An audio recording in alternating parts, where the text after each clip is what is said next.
It sounds good. Moving on to the South, I think this division again, next to the AFC South is going to be one of the worst in the NFL. I have the New Orleans Saints at the top of the division. I think it's largely in part to their defense. I mean, now a lot of their key components on defense are starting to age. Cameron Jordan, Demario Davis, Marcus May. I mean, they're kind of getting up there in age, but in the same sense, like their unit as a total, unit, I think in general still ranks pretty high. I think that they can hold it together, fortify, themselves against some of their opponents here in this division aren't going to be coming with, the most dynamic of offenses in the NFL. I think on the offensive side of the ball, it's interesting that they brought over Derek Carr.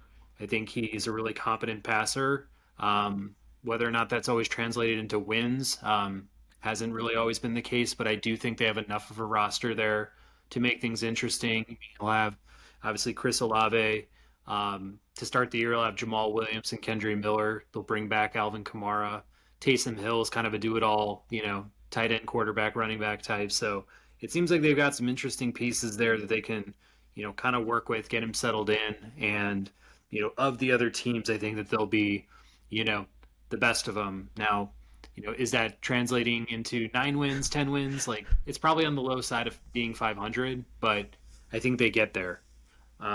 After that, I have maybe a little bit of a shock. I'm not sure, but the Carolina Panthers at number 2. They're coming with a defensive unit that's, some are ranking in the top 5 as over, in terms of overall. Some are a little bit more modest in saying they'll be top 15, but any way you slice it, I mean, people are pretty high on them having, Brian Burns at, end, and you got J.C. Horn at cornerback. I mean, they're pretty bullish on their front four and kind of their ability to cover in the secondary too. So, then it kind of translates over to the offensive side of the ball. I mean, Bryce Young, he'll be in his first year. I'm sure he's going to have his struggles. I'm sure he's going to, take his lumps, but hopefully guys like Thielen, Chark, I mean, bringing over Miles Sanders to be, hopefully a do-it-all back for him. Hayden Hurst is a professional at tight end. I mean, they've got some notable veterans there, some notable guys that he can go to. Their offensive line grades out pretty well. They definitely drafted in the first round there, I think in the past 2 seasons. So they have some guys on the line that are interesting to, offer Bryce with that protection. But again, I think I'm kind of putting them in second in one of the worst divisions in the NFL. So like the Tennessee Titans, I don't think, getting past a 6-7 win mark is really where they're going to be. So they're probably going to be around there if I had to take a wild guess. At number 3, and this was close with Carolina, I have the Atlanta Falcons. I think that on the positive side, it seems like they're returning a lot of, their offensive, mix from last year. They bring back Drake London. They bring back Kyle Pitts. They had Desmond Ritter get some good action last year. Arthur Smith is starting to establish a run-first identity over there. Tyler Algier was doing the majority of that work last year. Obviously, you splash in the first-round pick in Bijan Robinson this year. That might take that offense to a completely different level. I think my bigger concerns come on the defensive side of the ball.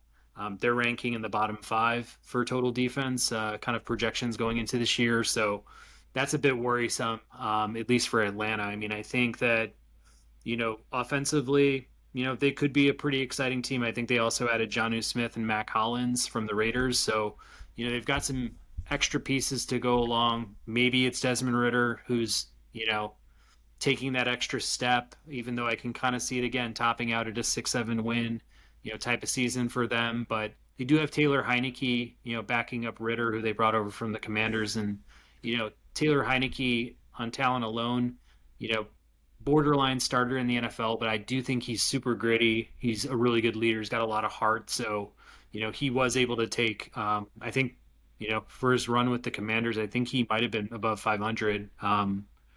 So I think there's enough there to kind of see some of the building blocks that the Falcons are kind of starting to move forward with. But in the same sense, I think that just defensively, they're just going to be such a liability that I just don't think they'll be able to stop many teams on the other end. So that's where I kind of have my doubts. And then, finally, the Tampa Bay Buccaneers, a Brady-less bunch. It's, coming in with Baker Mayfield, possibly Kyle Trask, behind center. I mean, that's just right there and right then. I feel like that's where I kind of stopped having, any sort of optimism, enthusiasm around this bunch. I think their position players are, at the best all pros, and at the very worst, they're very good professionals at this point. I mean, Mike Evans is getting up there a little bit in age. Chris Godwin's dealt with a handful of injuries. They do have Rashad White, who's interesting. I think they have some really good position players, but if you don't have a guy consistently getting the ball to you and kind of limiting the turnovers, I think that's going to be just a really long season in Tampa. Lucky for them, Bowles has put together some really solid defenses over there. I think they're grading out in the top 10 in defense. On their end, I think their defensive line is probably the weaker point of their team, but in the same sense, I think if anything, the defense is going to keep them close enough in some of these games against intra-division opponents, but in the same sense, when they get outside that division, I think they're just going to be toast. And yeah, man, I'm thinking like a top 5 draft pick this year is in the cards for the Bucs. Yeah.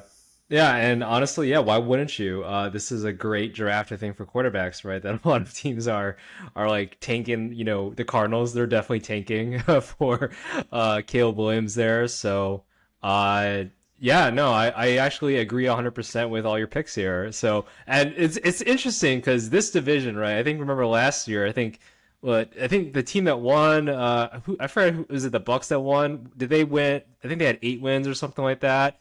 There was such a small variance between all the top team and the bottom team. I think it was like 7-10 and 8-9 or something like that, right? So I agree though 100% on everything on your rankings here. Saints, honestly, just the least amount of question marks. Best quarterback I think in the division, having some weapons there. The key thing obviously is health. They are getting older, so that's just something I think to worry about there. But they just have enough talent, I feel like, to get them over the hump. Weakest schedule, I think, in terms of rankings in the entire NFL. So obviously playing in a weak division, that definitely helps. Panthers, I think I looked this up. They have on Madden, actually, they have like 13 80s, 80s and above. So they're actually pretty like deep. Maybe not the most high level talent, right?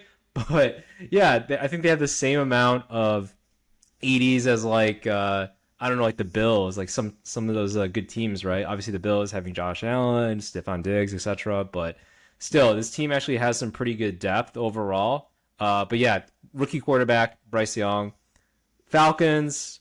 I want to like them, but like you said, the defense, so many question marks. Offense looks pretty. That's gonna be interesting, right? With Bijan and Pitts, Drake London as well. Ritter, we'll see what he's got. And I agree with you on the Bucks. I don't trust Baker Mayfield. Like I looked at all the stats, right, with Evans, Godwin, and then I don't know, is Rashad White, is he gonna do anything? Like I don't know, he doesn't look too explosive. So I have them last. Defense will keep them in the games, like you said. But yeah, man, I agree with you on these rankings here.